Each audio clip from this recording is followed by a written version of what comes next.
Hey, what's up, everybody? Welcome back to season 2 of Conversations in Pop Culture. And before I bring on my guest or introduce my guest, I do want to make it crystal clear that there are a bunch of links up above, including his Kickstarter that is currently being funded, as well as Buy Me a Coffee, which is a way how to support my indie content creation and this show. So if you have money, obviously back the Kickstarter, back my coffee, but more importantly, share this interview around. So without further ado, I have with me comic creator Andrew Russell Birkett. Hopefully, I got your name right. You So, did. so welcome to the show, and I'm excited.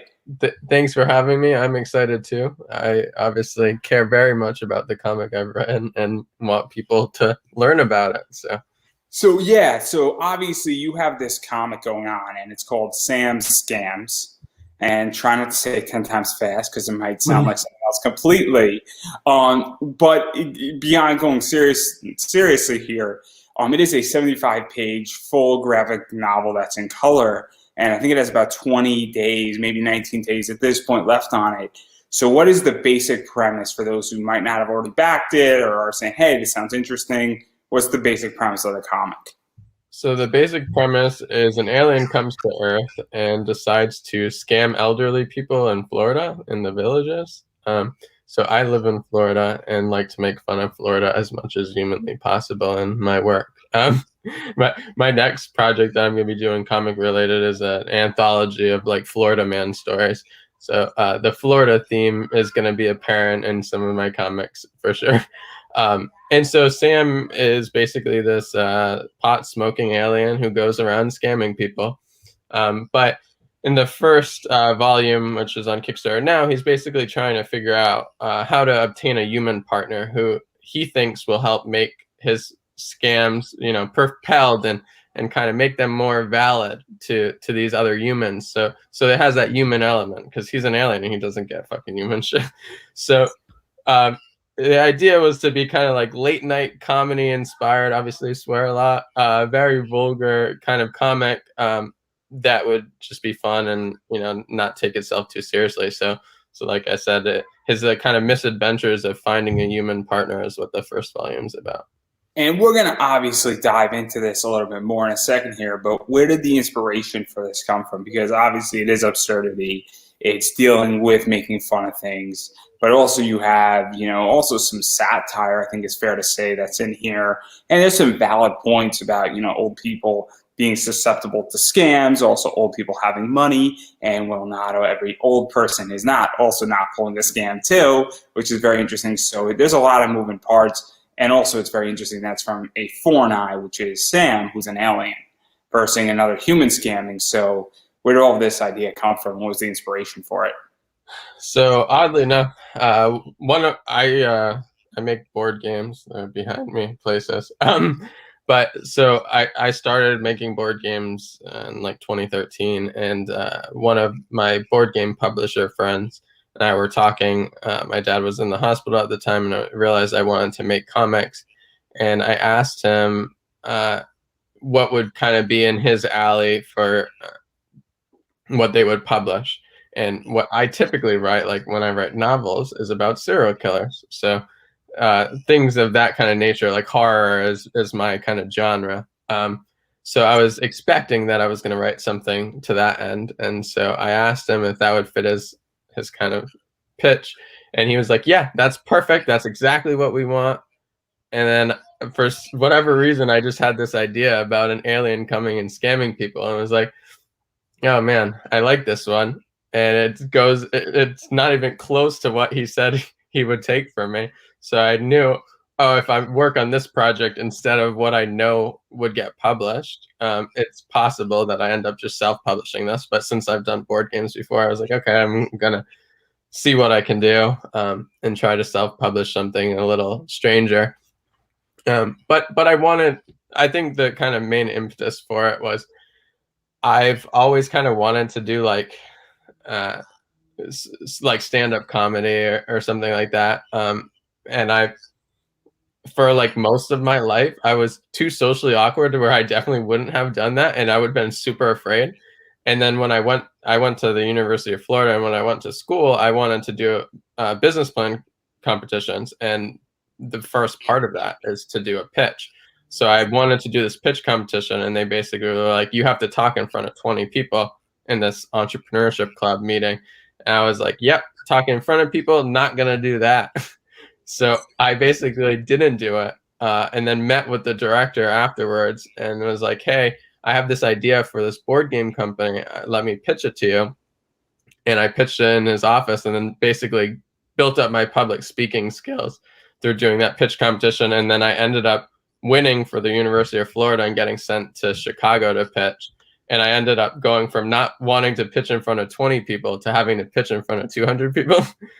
And then it kind of progressively got crazier as I went through school, where in my like junior year, I did the business plan competition at UF, and I had to pitch to like an investor who had invested $100 million into the university. And so I was pitching to all these crazy bigwigs and whatnot.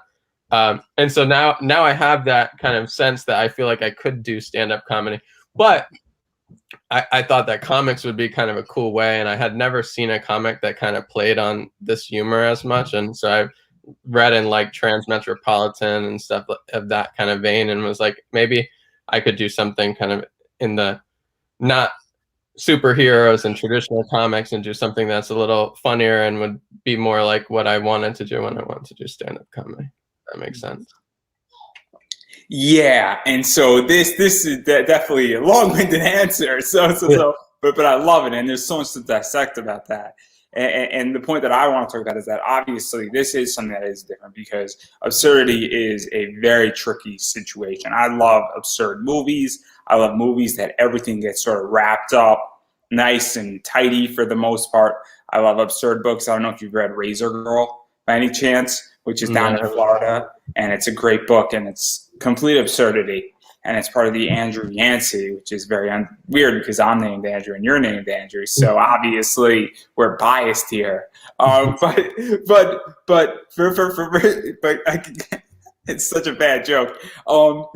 But even going beyond that, it's this idea that picking absurdity is so tricky to write, because you can miss it, and then like this book, and I've read the first 29 pages, for those who were wondering, it is very, very absurd.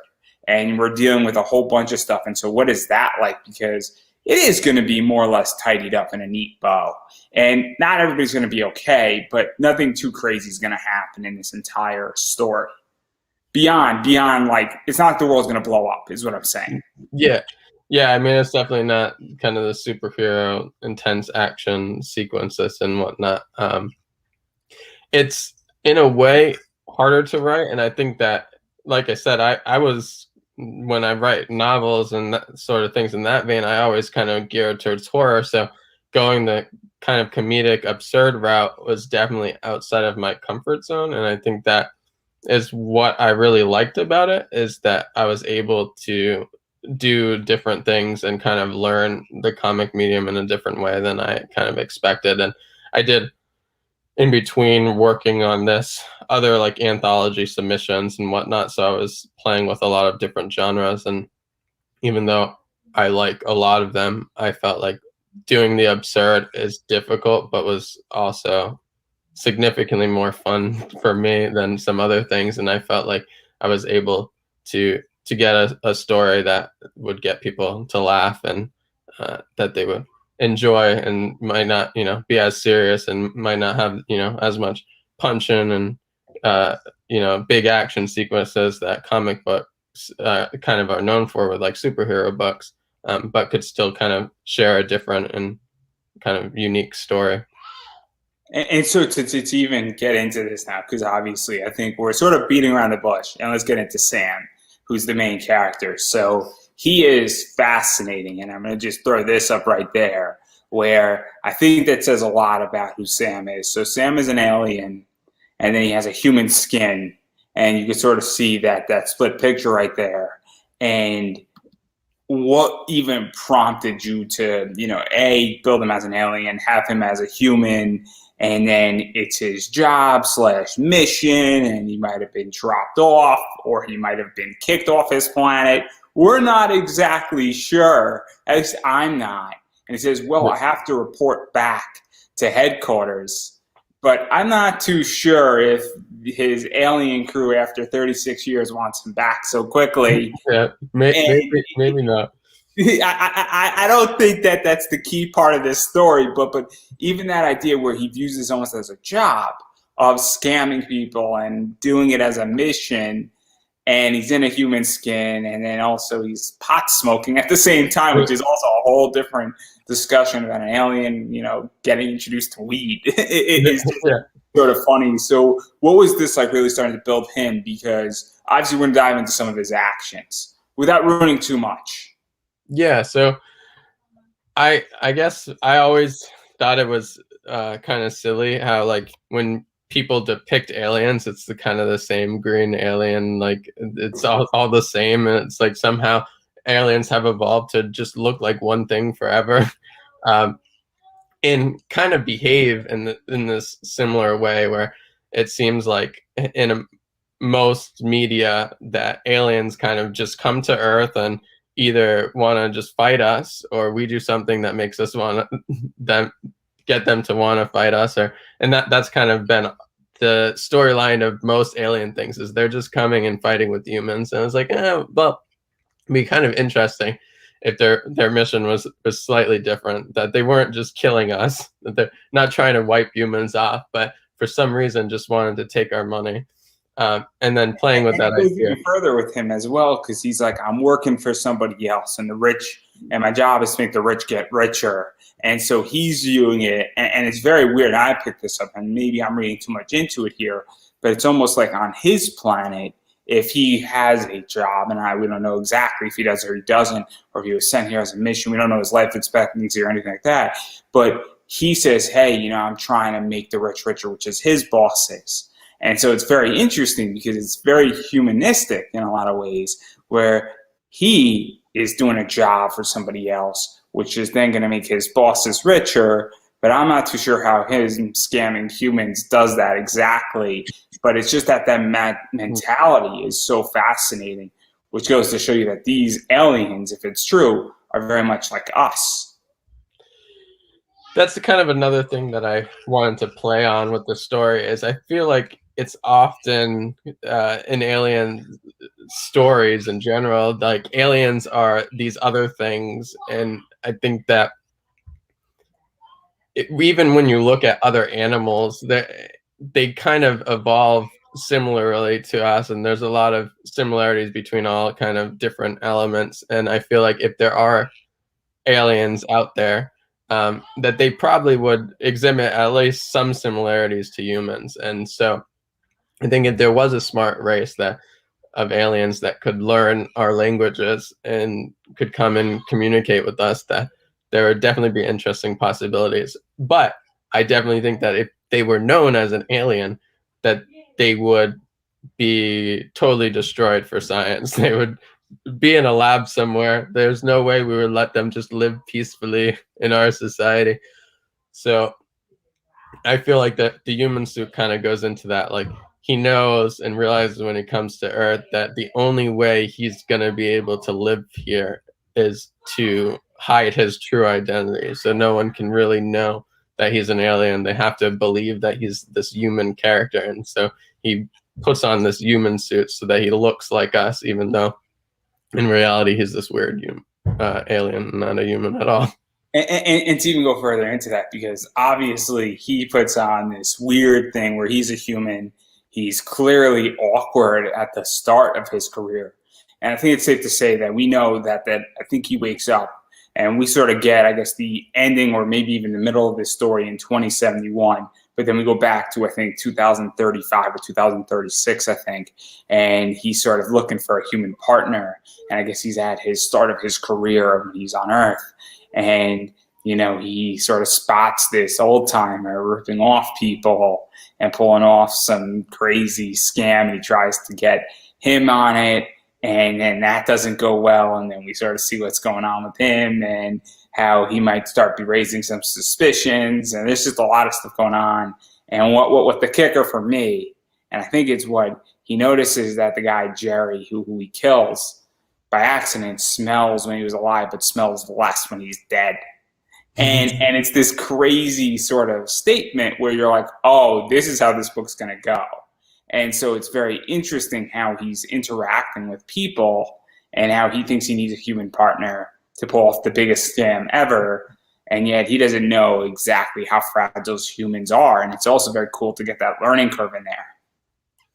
Yeah, I thought it would be interesting to kind of show, like, they have done some research, but I feel like if we went to another planet, even if we researched and thought we knew, that we wouldn't really know exactly how those civilizations worked or how their alien people or whatever would kind of operate and what makes them tick. And so I felt like I wanted to play on that with him trying to find a human partner because of his kind of ignorance and lack of understanding of what makes people tick and what would actually help him, you know, get money from these elderly victims that he's trying to get. And so he's able to find, and I felt like this kind of also plays on real life, that, you know, there's plenty of degenerate humans that are doing this sort of thing. And so he's able to kind of find out, like, oh, if I work with one of these people, they clearly know what gets humans to tick and have kind of solved this for me. And so he's able to partner up with these people. And like you said, Jerry, unfortunately, rest in peace, was an unfortunate victim of his. And it even goes further into that, because one of the things that I think, and again, might be reading into it, but it's this idea that Jerry, I think, is either a doctor or he's an old patient himself. And he's in a scooter, but he can walk perfectly fine. And he's selling things to women and he's sort of scamming them.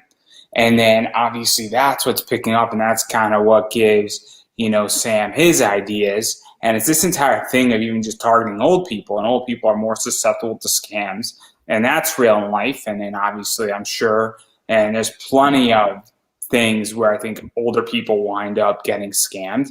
I don't think that's a secret in society. And it's so interesting because that's where it's almost satire to me, is that we have somebody who's a human who's older scamming older people, but then we also have an alien realizing that these people are very, very susceptible. And then it gets even crazier because now these people, old people, are doing some weird shit too. And I mean, they're involved in very sexual acts and orgies. And so maybe the old people aren't so innocent.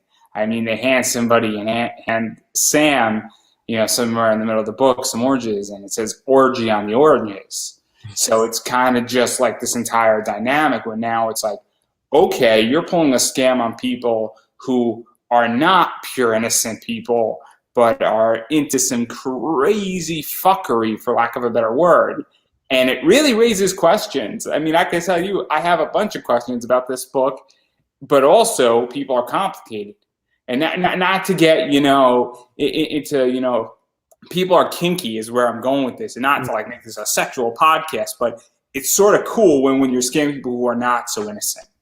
Yeah, and I feel like everyone kind of in Florida has this knowledge that the Villages is one of the highest STD rates in the United States. So that this old person home ends up having a lot of these kind of orgies and kind of weird older people doing, you know, like you said, less moral and weird things. And if you're 80 and you want to go catch an STI, be my guest. Yeah, exactly.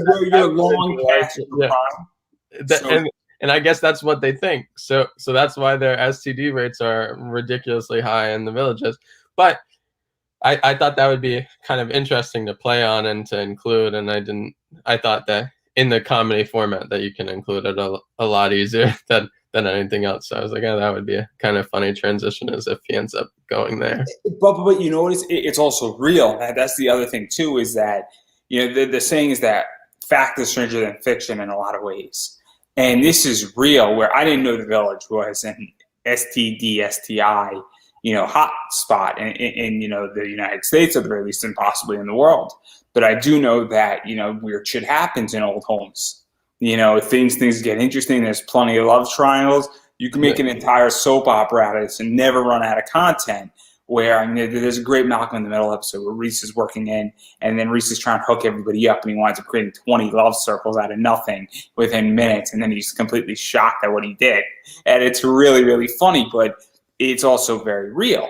And then you introduce a bunch of other stuff in there that happens to old people, and then you create this entire thing, and then you get an alien to it, and then we get into Earl, which is fascinating also, because Earl is sort of not an old guy, looks fairly young, and well, he's definitely encouraging this orgy stuff, and we have people walking around in G-strings and all sorts of crazy shit going on, and got plenty of sex toys and everything in between. So obviously, and I don't really know what happens beyond that because I only got 29 pages, but I can imagine that, you know, there's some stuff going on, and this might give everybody a clue of what might happen or might not happen. So I left it up briefly for a reason because I want people to back this project. So what is that like? Because that's going to be a big thing for the rest of the issue.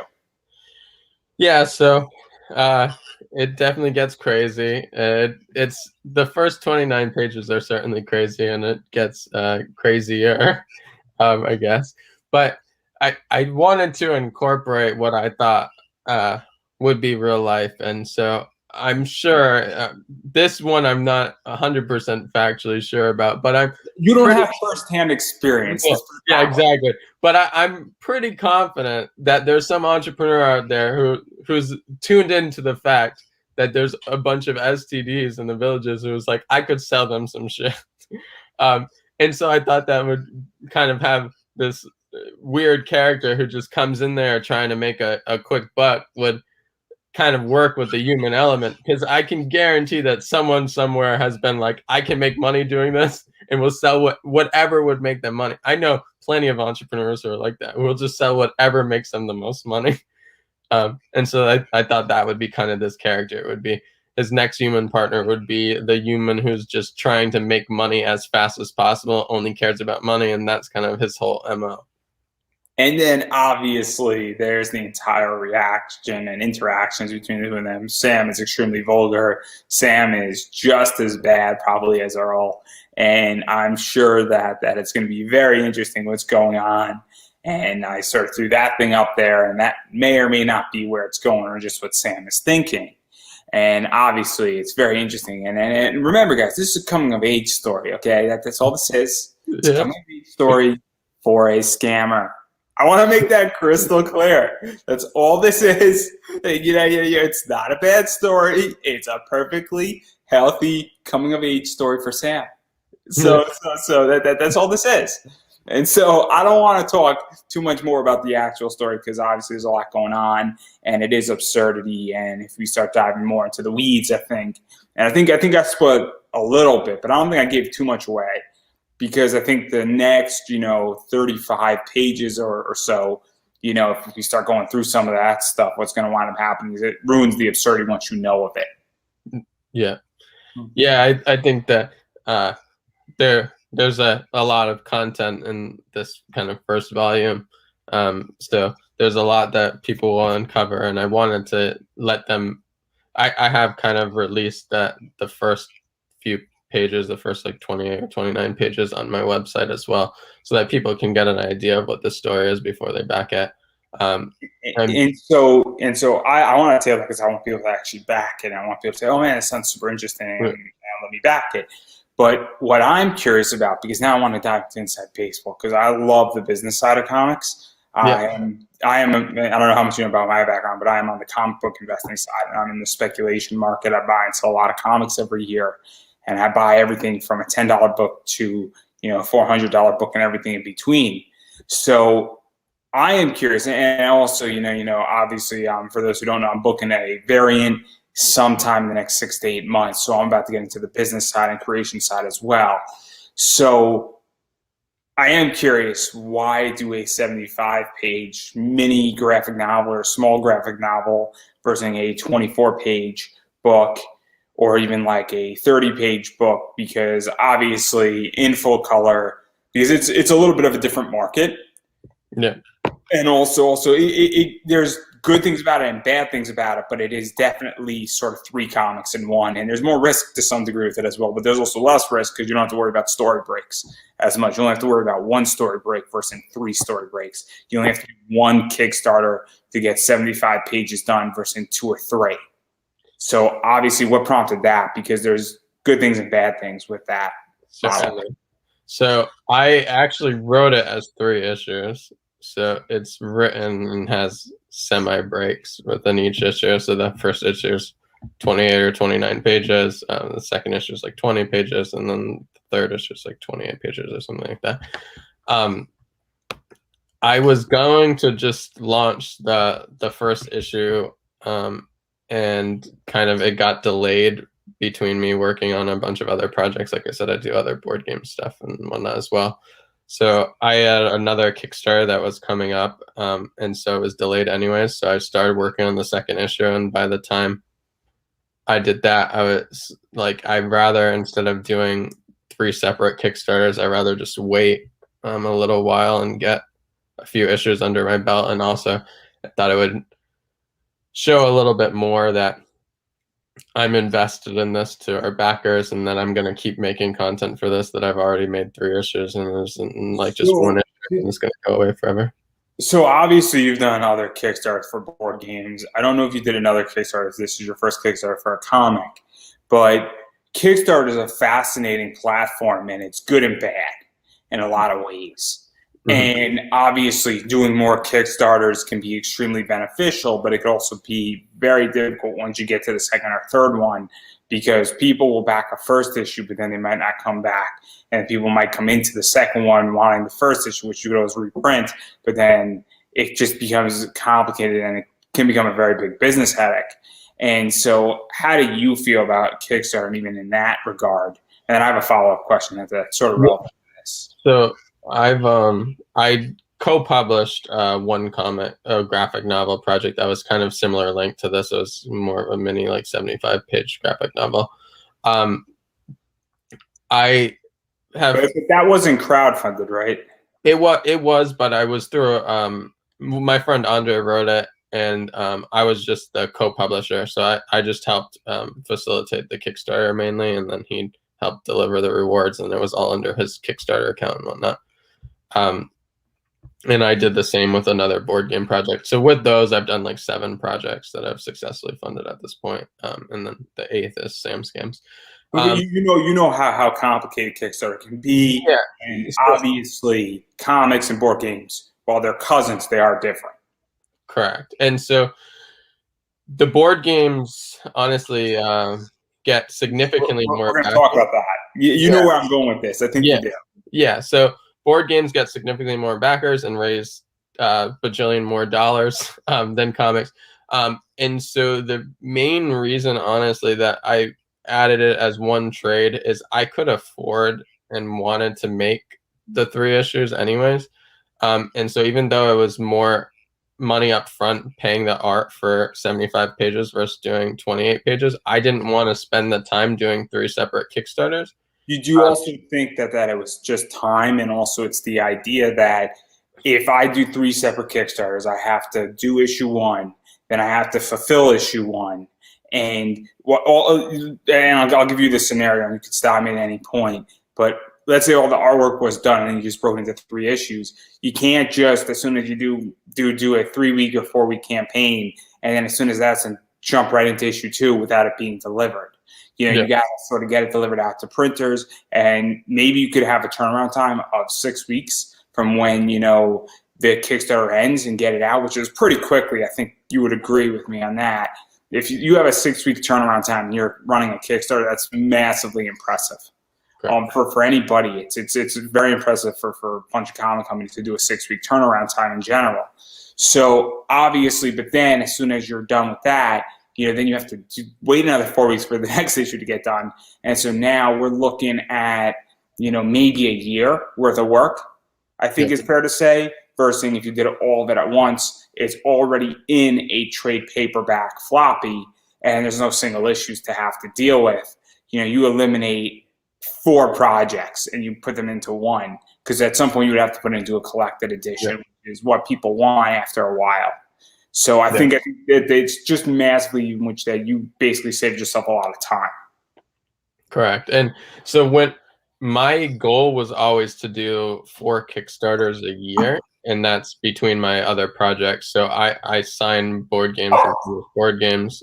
So I'm working on artwork and trying to line up those projects. And like I said, since they tend to produce a lot higher revenues, I didn't want to tie up too much of my time on doing a bunch of things to get to the eventual same end goal. I ultimately want to create the best physical product possible. And with the trade, I can make it a little higher quality. I can do better paper stock and whatnot. And so, and so to even go off of that, because I think you alluded to it already, is that board games and comics also are very different in that regard. Where comics, and I just have to go get my dog in 1 second. She's going to join us. No problem. Little princess. And come on, Hopi, you're about to be a star. Excuse me, everybody. I'll go get my dog.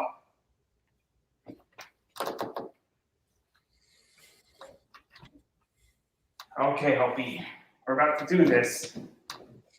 Sorry, everybody.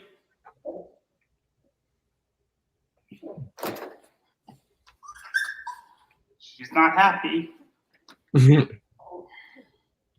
See, it's all right, Hopi.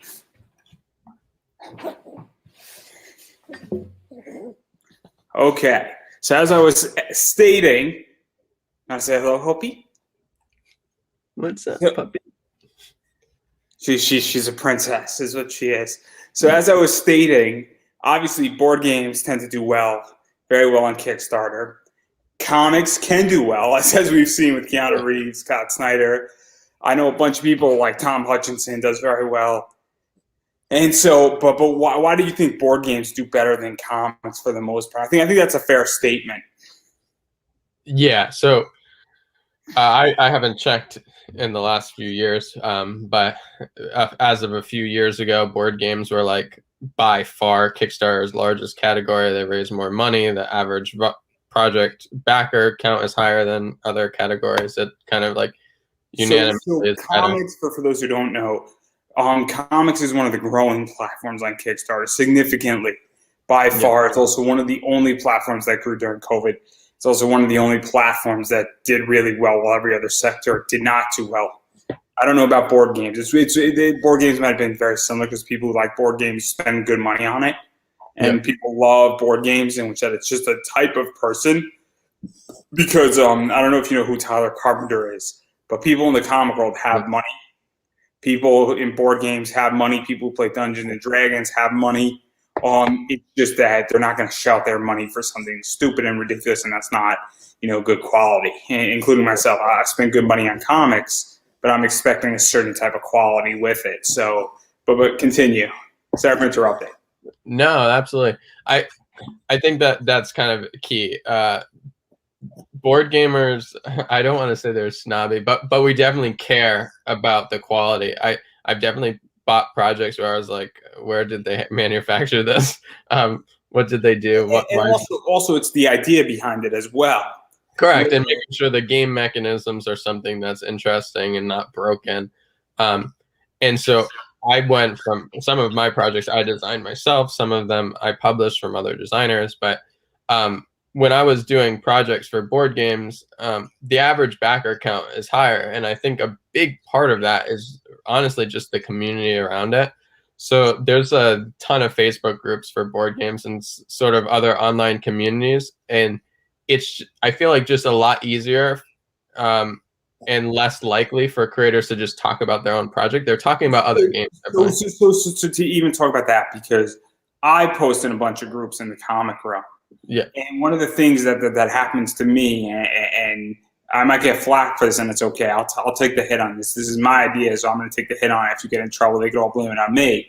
But a lot of what happens is that creators are just promoting their own stuff, and they're not promoting each other. In a lot of these groups, it's just a bunch of creators, and there's nobody who's not a creator who says, hey, I just want indie comics. And it's a big problem in the comic world. When I go into comic book investing, we're all talking about comic book value, and we're actually exchanging information.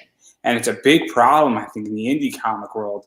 I'm not a board game guy. I play Catan. I play, but I can't think of games. I've played like Forbidden Island.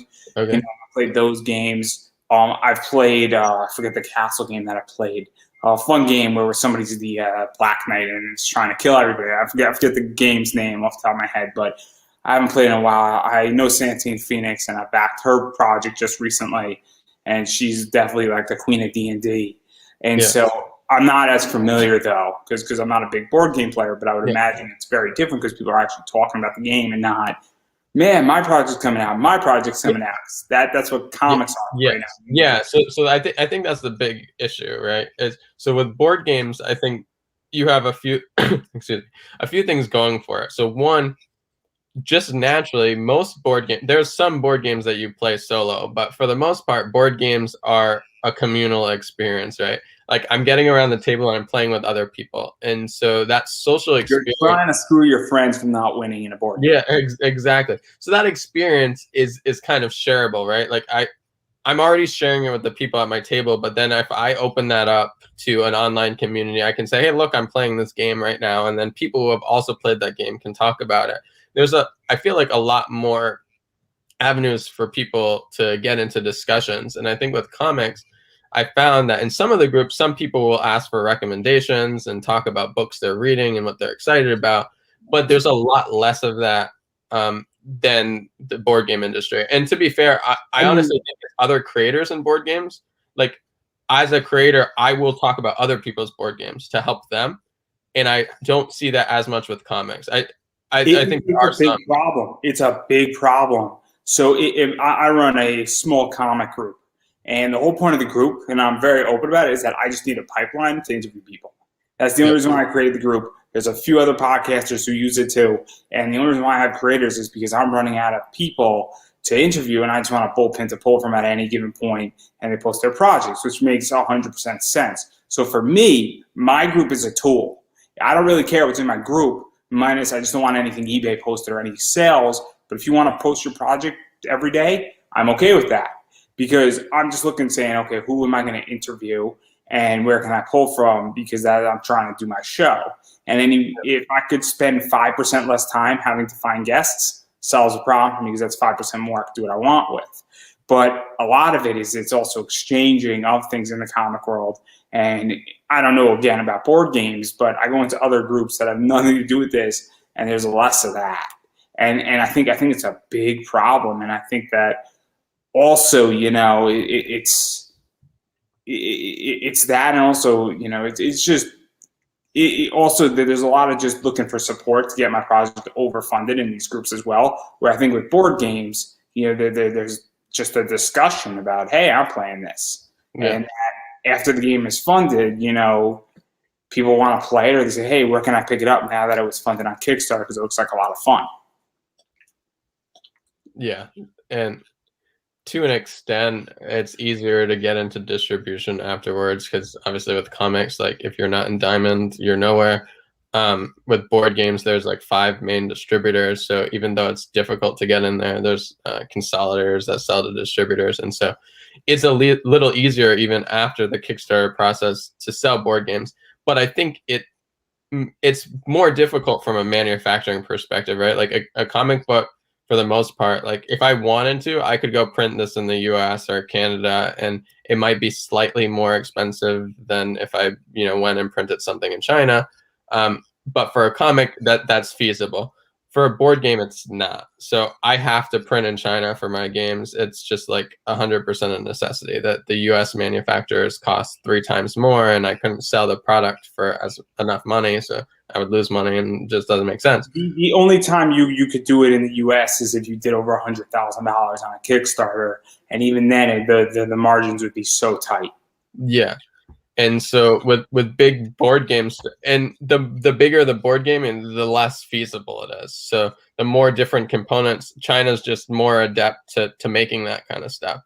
And so because of that, I think there is like a little bit more of a hurdle to launching a board game project. You have to set up all these manufacturing. You have to understand international shipping and logistics, which, to be fair, honestly, none of us really understand. We just act like we do. I've done several products. I have no idea what I'm doing there. So I've only shipped internationally once in a comic, and it was onto an army base, which is technically U.S. It was out into the middle of the ocean.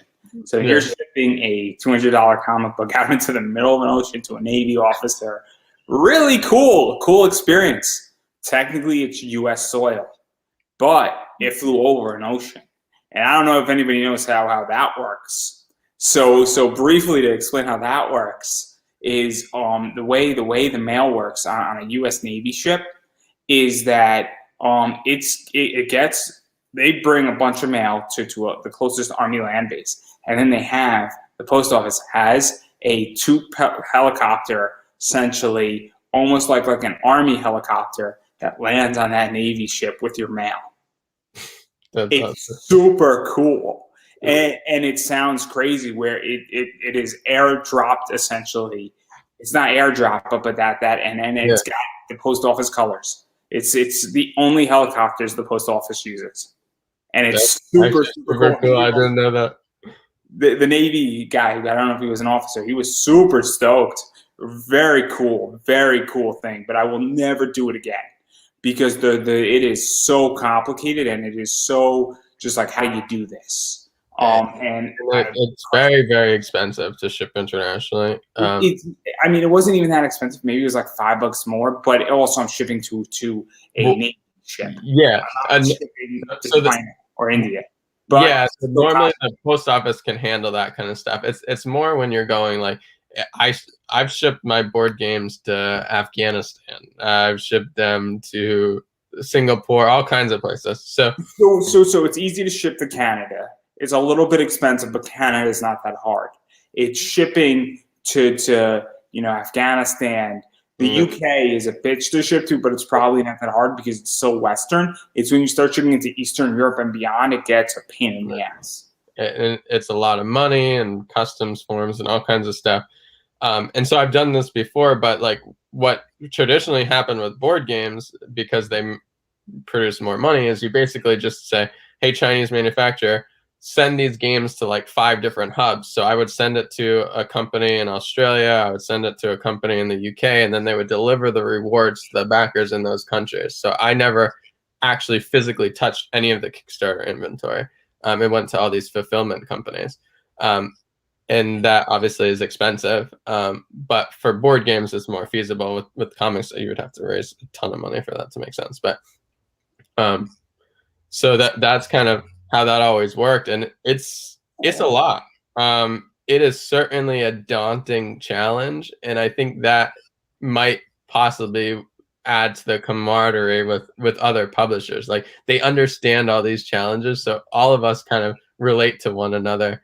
And I think with comics, I mean, we kind of do. Like, I see other comic book creators like just trying to market and trying to learn how to market their book and whatnot. And but here's the thing. So my last interview on Wednesday, we spent like 45 minutes actually talking about the business. And most comic creators are horrific with money, even the old guys and the new guys. And my business model is I buy and sell comics on eBay.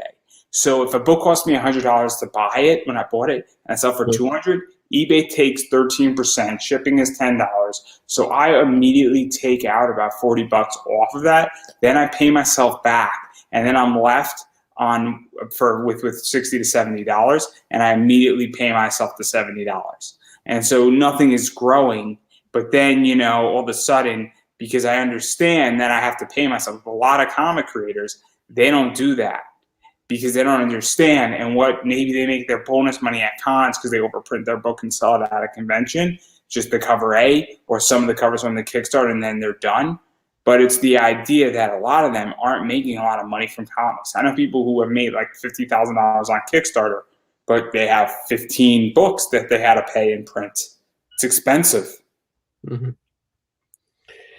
Yeah, and I think the interesting thing, so what I always did with my board games, which is a little harder probably with comics, but my goal was always to break even on the Kickstarter, but print a ton of extra copies. That's what everybody does on comics. Yeah, and so I would print a ton of extra copies. I would sell those through distribution normally, and I would make, whatever amount of money on my projects that I wanted to make. So I would pick, whatever percentage can go through distribution, because I get a way lesser percentage. I'm making like 33% of MSRP instead of MSRP. And then I would set a certain percentage aside to sell at conventions so that I get this overall number that I'm looking for, right? I think when I pick a variant, I have a business plan. 40% is going to go one way, the other 60 is going to go the other way.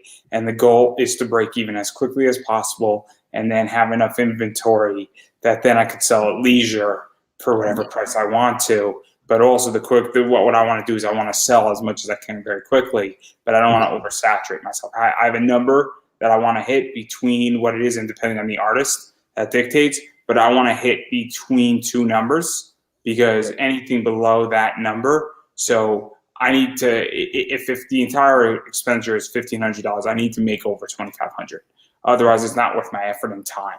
Because essentially, a lead can go take $1,500 and make that exact same amount of money in the stock market within a year, just on dividends alone, if I wanted to. And dividends alone, and then selling the actual underlying stock with if it's a good growth stock. I can make easily $900 very, very quickly or make $1,000 very quickly with very little risk.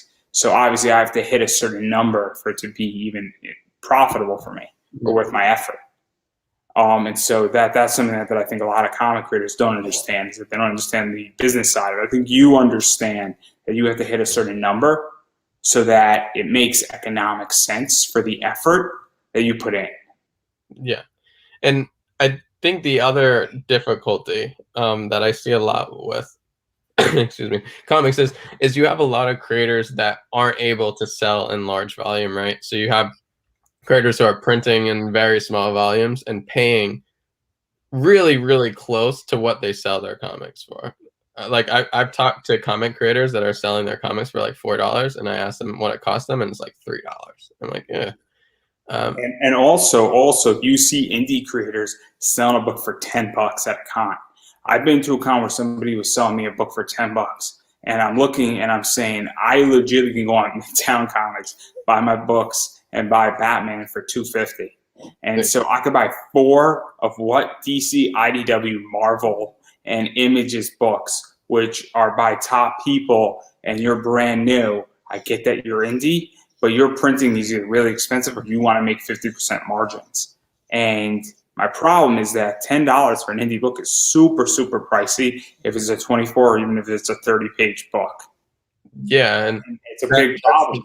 Bad business. Yeah, you have people kind of shive to the one extreme or the other. They either charge too low for what it costs them, which typically is just because they're buying from the wrong printer, realistically, or they're buying from the wrong printer and they realize that they need to make some money, and then they charge way too much, and like you said, it doesn't compete with other things. Or the third thing is that they don't have a choice, because if you're only printing 250 copies, this isn't a secret. Scout, if I want an exclusive variant for 250 copies, it's $4.75 for a variant per variant. And then if I go up to 501, it drops down to $450. So if I want to make 50% margins, I have to sell a variant at $10 or more. I'm looking to sell my variants for more because I'm factoring in my artists. Now I'm looking at a $15 to $20 price point because I just want to make more money, and I think it's worth the money I want to do it, especially if there's only 250 of them out there. Once the 250 are gone, I'm not printing another 250 if it's a variant, and then it becomes what it becomes. But that's also different when it's a variant, and it's not, and I'm just using Scout as an example because that's public. That's not secret for anybody who's interested. So obviously, I just think comics are so interesting. But at the same time, I also think that a lot of creators don't even know how to utilize their IP correctly. Mm-hmm. I mean, I have a Redbubble t-shirt shop. I'm not even a creator. I hired somebody from Bangladesh to do my art for like $70 on Upwork, and he did it in a week. I legitimately can go, if I wanted to and I had the capital, I could legitimately order 100 designs and have 100 designs on Redbubble twice a week if I wanted to, with no capital minus the design costs. And I just think a bunch of creators aren't intelligent enough, and nothing against comic creators, but they don't even know how to be businessmen. Like you're a business guy. I don't know if it's intelligence as much as I think the problem with a lot of I'll walk back my statement. I'll walk back my statement just so I don't get attacked and you don't get attacked. I think a lot of somebody said to me, the most creative people, comic people, are deemed as some of the most creative people in the world in everything but being creative in business. And I think that's the problem. Is that I was on an interview with somebody and he said, "I'm not a businessman. I'm doing comics." But I said to him, "But you are a businessman because your comic is a business. My eBay store is a business. Me booking a cover is a business. Me doing this t-shirt design was a business decision. It had now I want the shirt for myself, but I put it up on Redbubble because I'm making $4 per t-shirt being sold. But what I'm really making my money on is I'm making less money, but I have no capital minus my $70. So in 14 or 15 shirts, I break even." Yeah. And that's what I think people in comics don't understand, is that you've run the numbers on your board game, and if you want to make 10,000, you reverse engineered what you want it to do. Yeah. And I do understand, and I think that the difficulty is that a lot of creators are, at least indie creators, are doing this part-time, have some other full-time job, and don't have the time to put into everything.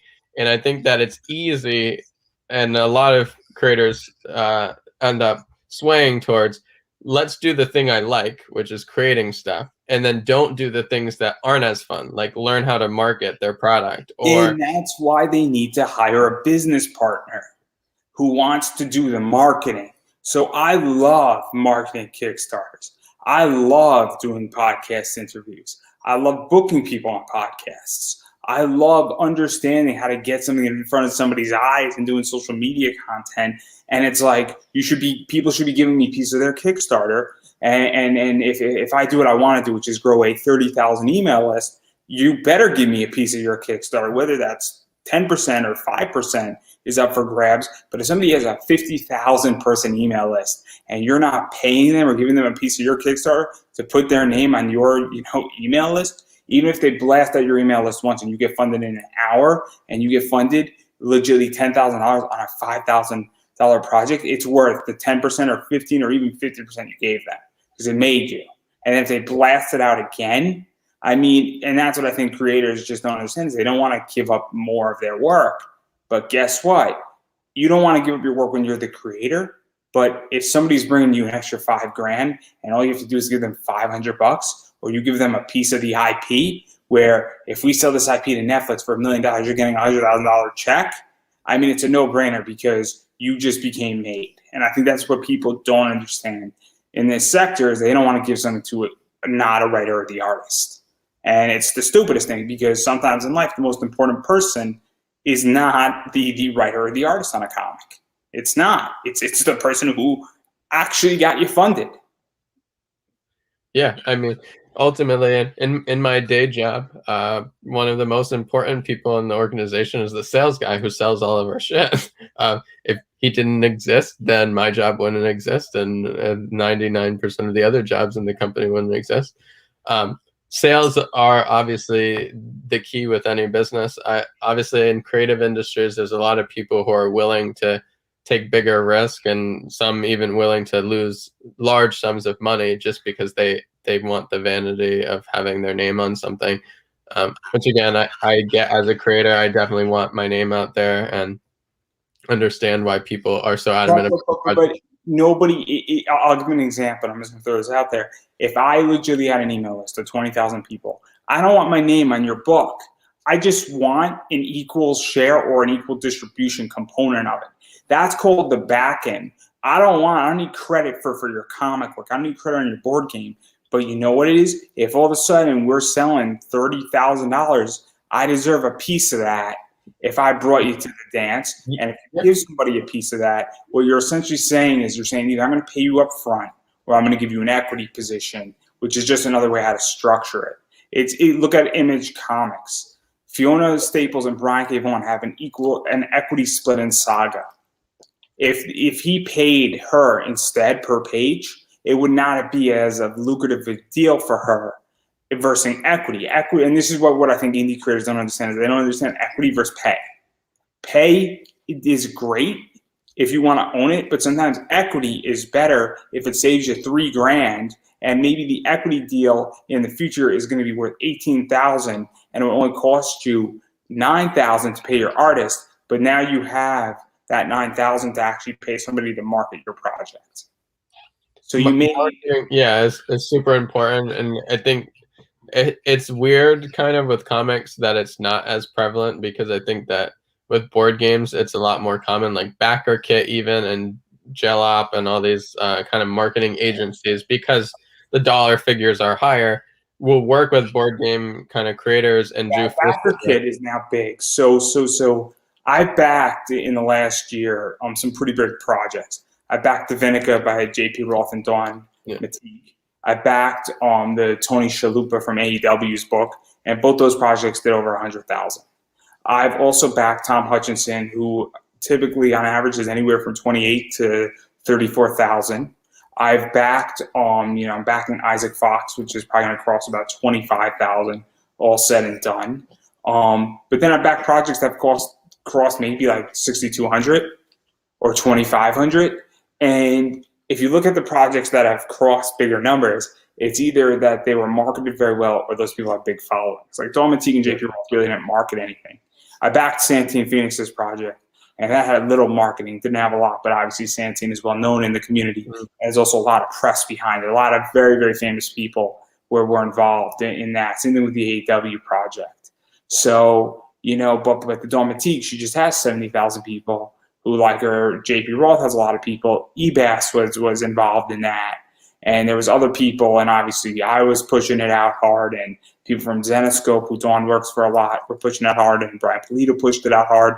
And so obviously, but I think that big projects do well. I just think it's all about marketing. And I think that's the biggest problem with most projects on Kickstarter right now, especially in comics, because I think indie creators don't understand marketing. I think board game companies do. It's easy to market a board game because this is fun. In comics, everybody's competing for the dollar, and nobody says, man, it's a great project. Yeah, and I think it's prevalent in a lot of different things that you'll notice. Like, you could go to any one of my board game projects, and it's going to have, like, hundreds of comments on the Kickstarter itself. But you look at any, even big comic book projects, and there's, like, 4 comments. Like, people don't comment. People aren't, for whatever reason, I guess, in the comic space, tend to not be like as vocal about their support of things as the board game industry. Like, they share that with the world. They're like, look, I've just backed this project, and I comment here. I'll be honest. I'll position my gripe. What's even crazier is that I have Buy Me a Coffee, and I was going to talk about this tomorrow night anyway, if I'm on somebody's show, which is comic. I don't know if I'm going to be on the show or not, because and it was like, oh, it's okay, sweetheart, we're almost done. Anyway, it's this idea that people will trade backs, which doesn't really help anybody because it's not bringing in anybody new, and all you're doing is helping people get over if they back your thing. But nobody will back the infrastructure like me, and it's a real problem where a bunch of people watch this show and nobody backs the infrastructure. And I'm saying to myself, like, you want your stuff out there, and this thing gets distributed relatively out to places. I have enough connections, and you'll back somebody's Kickstarter, but you won't back the infrastructure. And then you ask why we're having problems in the comic world, and why your book is only doing $500 over your goal, and that you're getting it published, but just barely. Well, maybe you ought to back the infrastructure first and foremost, and then maybe you ought to back the next 10 people who have infrastructure, and maybe it'll actually work. It's a real problem, but I digress. That's a big tangent. And that's like an hour-and-a-half conversation I would love to have on somebody else's show, and we'll eventually go through that with a bunch of people. But I do want to talk about your rewards, because that's what we're here for. And this is my favorite part because it's picture time. So obviously you could get the digital stuff. So if you're like me and have no money, digital is the way to go. And that it's a PDF, and you can take it wherever you want to go. And if you want to be eco-friendly, digital is the way to go. Now, if you would like to kill a tree, I believe this is the way you do it. For $12, so double it, which I don't know how you're printing so cheaply, but that's not the point. And so that's the other thing. And then this is a variant by Nicholas Torres, and that's kind of cool to have a variant as well as the PDF, so you actually don't have to ruin your nice copy for $15, which is still pretty cheap. And then for $25, I think you could have some other stuff, and I don't know exactly what's in this version. You get one of each copy, so you get the variant and the normal cover, so both physical and the PDF. I tried to keep them very affordable. And then there's the whole thing. Yeah. And then you will grow out your hair longer again if enough people buy this. Exactly. It only took me 4 years to grow it out the last time. If enough people back it, I'll do it again. 4 years. And one of the things that I think is very important about this is that, so I know nothing about Kickstarter, so I'll hop onto the call too if you would like me. And I could talk about media if anybody's interested in that, and actually how to book somebody or even how to be a guest in somebody's podcast. I'm more than happy to extend if you want to hit me up for that. But I know nothing about backing and building a Kickstarter. Kickstarter is very interesting. I understand what Kickstarter is. It's a funnel, and it's very cool with a lot of exits. But again, I know nothing about how to build a Kickstarter, and I believe this is sort of the way on how to do that. If you don't have a creative problem, you just have a Kickstarter problem, this is your answer in a lot of ways to solving that, because I think you'll provide a lot of insight into how to copyright, how to set up your rewards. Yeah. I don't know how familiar you are with BackerKit, but that's a new thing. So, and I don't want to put you on the spot, but obviously BackerKit is very interesting. And so obviously I think you could help with that, because sometimes somebody says, hey, I know my project, I don't need help as a writer. And I'm sure you could also offer some writing advice as well, but more of saying, hey, how do we build this thing out? Because it is important to properly set up your Kickstarter. And that's, I think, your specialty in a lot of ways. Yeah, I went to school for marketing, and I think that's an area that people commonly struggle with, and which is why I kind of posted that as the main option of what people could use the hour for. But obviously I am a writer and can do editing and whatnot, so if people wanted to use it for the other stuff, they could. But I think, like we talked about, that building that community is something that's really, really important and something that people often miss. And so teaching them and guiding them through the whole process, it can be daunting to start a campaign and not know kind of where everything's going to happen. And so understanding how to set up the rewards, what manufacturers to use, and all that kind of stuff can help make sure that you don't lose money or make the same stupid mistakes that I made when I started. Or I'll go more basic. Even just how to, word choice, your video, stating what to bold, how long it should be, how many rewards you should have. Because you only have, I think, 6 or 7. I mean, there are Kickstarters that have legitimately 15. There are Kickstarters that have 35. And there's advantages to all of that. And there's also disadvantages to all of that. And it can go both ways. And obviously, this Kickstarter, and no disrespect, but the fact that you have fewer choices means that there's probably less moving parts. And also, when I'm looking at your Kickstarter, I'm like, okay, I got 5 choices, and they're all pretty cleanly laid out to me. There's nothing complicated about your Kickstarter, except it's what cover do you want? Yeah. Exactly. That's what this is. It's not like, do you want a metal card? Do you want a bookmark? Do you want a haircut? It's like, do you want me to sell you a bridge in Brooklyn? It's nothing of that, or do you want 10 different variants? It's saying there's 1 or 2 or 3 variants, and that's what you get pretty much. And it's Ben Dunn does this with Ninja High School. The swimsuit hardcover just came out, where it was legitimately like 6 options. You can get a soft cover, a hardcover, you get sketched in it, you cannot get sketched in, or you can get a digital version of it. What do you want? You have 5 choices. Yeah, I like to follow the business mindset of keep it simple, stupid. KISS is something that they kind of teach in business school. The more options you present, the easier it is for me to go to your Kickstarter page and not do anything because I'm overwhelmed. So with board games, it was always eliminating as many reward.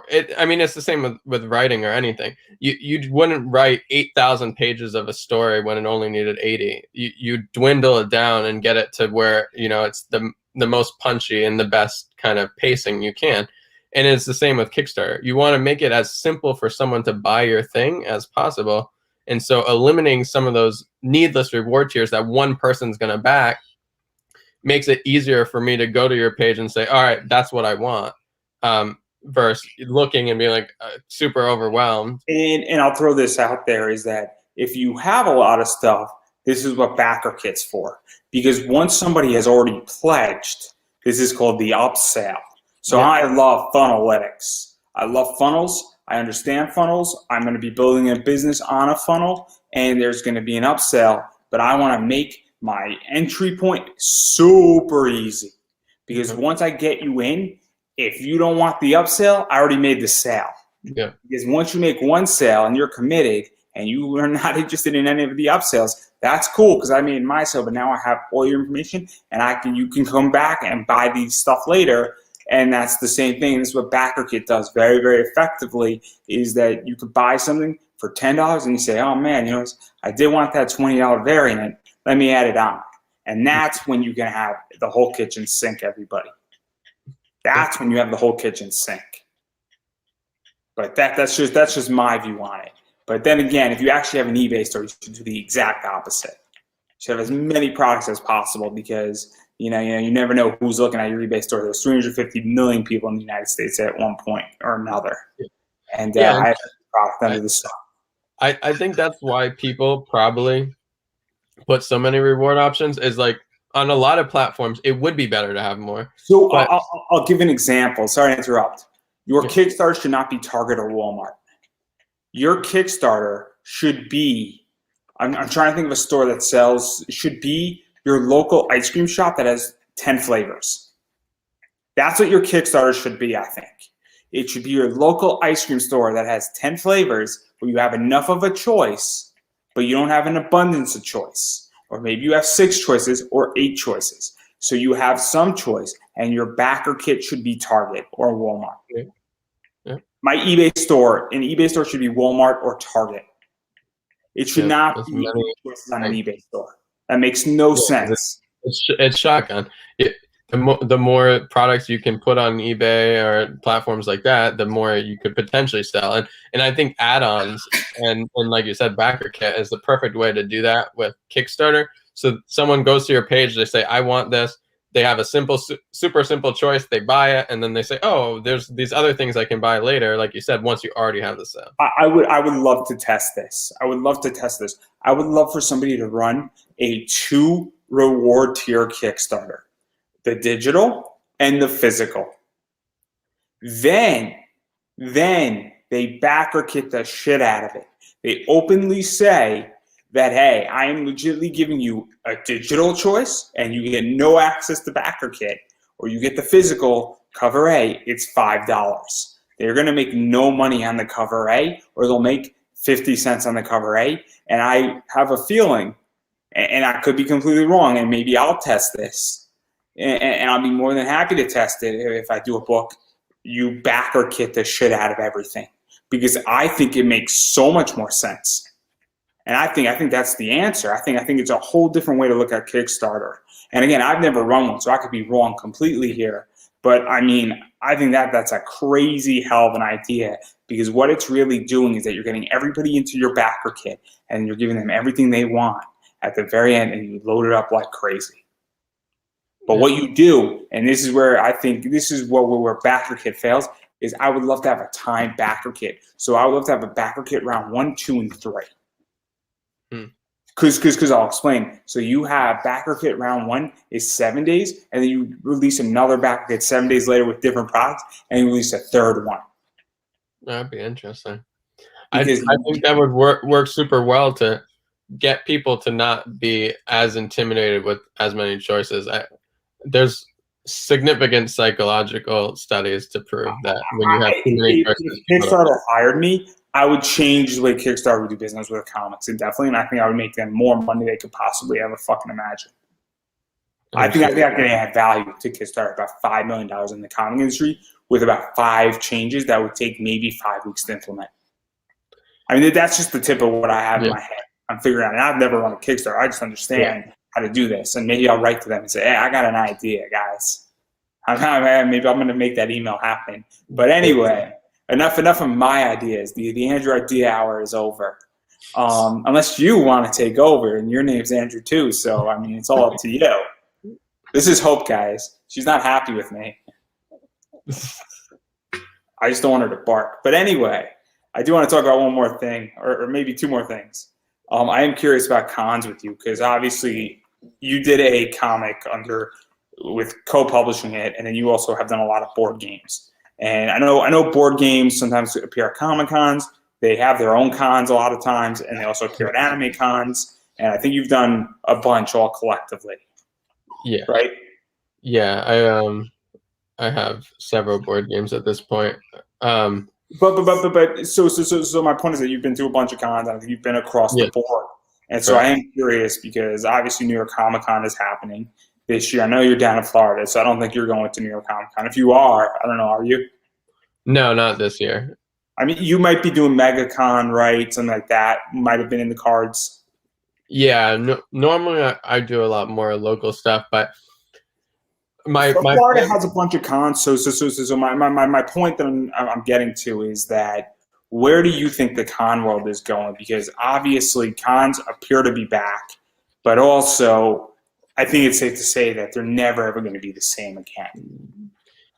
I'm hopeful and semi. I don't mean this way in which that cons are obsolete. What I mean is that I think there's going to be a little bit more safety put onto it. I also think business has to be done slightly different. I don't think you're going to be maybe hugging people so quickly or shaking people's hands. I think that I think wearing a mask isn't a bad idea at a con. I actually think it's a good idea, even when we're past this, because con cred is a real thing. And you know what it is, when you have 80,000 people on New York Comic Con or 100,000 people, somebody has something. Yeah, and so with board game conventions, there's this big one in Indianapolis, Gen Con, that has 60,000 plus people. And you're packed in a confined area. You go to the exhibit hall, and it's like literally everyone's like shoulder to shoulder. You can't move around. Even outside of the COVID stuff, prior to that, people were getting sick all the time just because you're interacting with so many people. And I think that will change, and I think it's better that changes. I do think that might hamper sales for some of those conventions a little bit. And I think that especially with board games, I've started transitioning to do more stuff on my website and do more direct to consumer stuff that's not con related. Just so that I have other avenues for selling my products at the margin that I want to be selling them at. So I do have some distribution for the board game stuff, like I said, but I'm selling it at a much lower margin. So the more stuff I can sell at a higher margin, the more likely I am to be able to fund the artwork and processes for other projects. That's what I was going to ask next, actually, is that clearly there's a great digitalization pivot coming. I have made more money in the last 18 months in comics because I am able to buy, even at full price, directly from the people selling it to me. And before, it was a lot harder for me to get my hands on this stuff. And I've carried a lot more inventory. And obviously, I've swung a little too far, and I'm actually pulling it back now. And I'm probably going to pull back for the next 6 months just because I got to sell through some inventory, where I probably took on about maybe $7,000 worth of inventory in the last 18 months, which is about $5,000 over what I would have taken on in 2018, 2019, which is a big jump. I mean, I'm not going to do the math, but taking on that much more inventory plus whatever inventory I was taking on normally is a lot. So I got to sell through some stuff. So I'm now probably in the next 6 months cutting back. I'm right now cash poor, which doesn't help me. I got like $1,600 in my bank account of accessible cash, and I have bills to pay. So there you go. So that's where I'm at. But I do think digital pivot is the way to go. I also think selling directly to consumers is the way to go. That's why I want to create my own variant and create my own exclusive, because the margins on that, if it's $475 for $250 and I could sell them for $15, I'm making $8 in profit. Mm-hmm.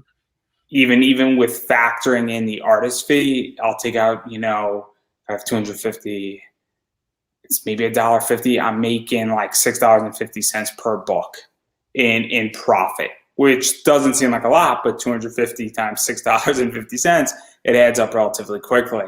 And I have full control over my inventory, and that's at a $15 price point. Yeah. So, and that's why if I was to sell my variant to a comic store, maybe if I wholesale them, I would make like $2. So it's the idea that I think cons and what's happened with COVID is going to affect complete digitalization. And I think it's the way to go. Yeah, I agree. And so obviously, I do want to give you a chance to self-promote. Unless you have anything else you would like to say, you're more than welcome to say anything you would like to say. But obviously, I do want to give you a chance to self-promote. So, where can people find this Kickstarter and this comic? Where can people find you on social media? And then there might be people who say, hey, this comic is cool, but I'm really a board game freak. And so where can people, pick up board games? Because I know some of your stuff is probably sold out. Yeah, I have some stuff sold out. My website is Atheris Entertainment. My name on here, on the bottom of the screen, is how you spell Atheris, Atheris. Where we have Atheris Publishing and Atheris Games. So the publishing is all the comic book stuff, and games is our, obviously gaming division. So you can go to the website and find all that stuff. The comic, obviously, Sam Scams, is currently on Kickstarter, so you can find that there. Links up above. Yep. All my social media pretty much is at Atheris Andrew. So if you want to find me on Twitter or LinkedIn or Instagram or any place, my name's Andrew Russell Birkett, and I go by Atheris Andrew most of the time. So. And I've been saying it all along that you have to support indie. And what that means is that you got to back people's Kickstarters.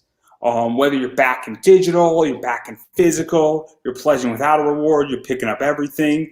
You have to back Kickstarters. You also have to share Kickstarters. That's a big one because, well, you might not be interested in the Kickstarter. You might have a bunch of friends who are, or you got to share it in a group because there's only so many times people can share something into a Facebook group before it gets them in trouble. And so you obviously have to share it. You should be sharing it on your walls, your friends. Tweeting about it is a good one. Also, if you back it, you should be tweeting that you backed it, because if 15 people tweet that they backed it, then it makes it easier for that 16th person to back it and say, hey, I'm interested in this and that. So-and-so just backed it. And if you have 600, people following you on Twitter, and that's great, one of those people might say, man, this looks really cool. I just saw this popped up on my feed. Let me check it out. And then they say, oh, man, that's cool. And even going further off of this, not everybody's Kickstarter is meant for everybody. So let's say that you don't like this Kickstarter, but you love board games. That's another way how to support somebody is maybe you don't like the comic they've done, but you like another comic they've done, and it's on their website.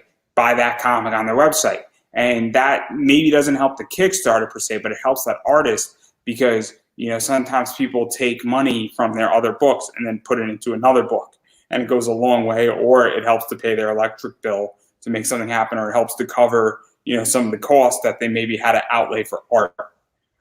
And so that goes a long way too. And it also supports that project. And, if all of a sudden you have another book out there that, didn't do well on Kickstarter, but then all of a sudden you printed a bunch of copies and they all sold out, well, you're going to probably do another Kickstarter for it. So that's another way how to support artists. And again, sharing it, and it goes a long way, and following people on social media, it is super, super important. So doing all of that matters. And also buy me a coffee, everybody. I need it. Click that link. I need it. I'm broke, I'm poor, and I need it. And I like money too, because money smells nice when you take it out of the bank. And so I would like to go to the bank and take out money so I could smell it again, especially those crisp new 20s on a Friday. Ooh. And wait till the bank gets like brand new 20s. It's phenomenal. But anyway, I digress right there, and I'm going to give you the final word. Well, thank you very much for having me. Thanks, everyone, for watching. I hope that you like the comic and want to back it. No matter what, if you have any questions about Kickstarter or want to talk, find me. And that's a wrap.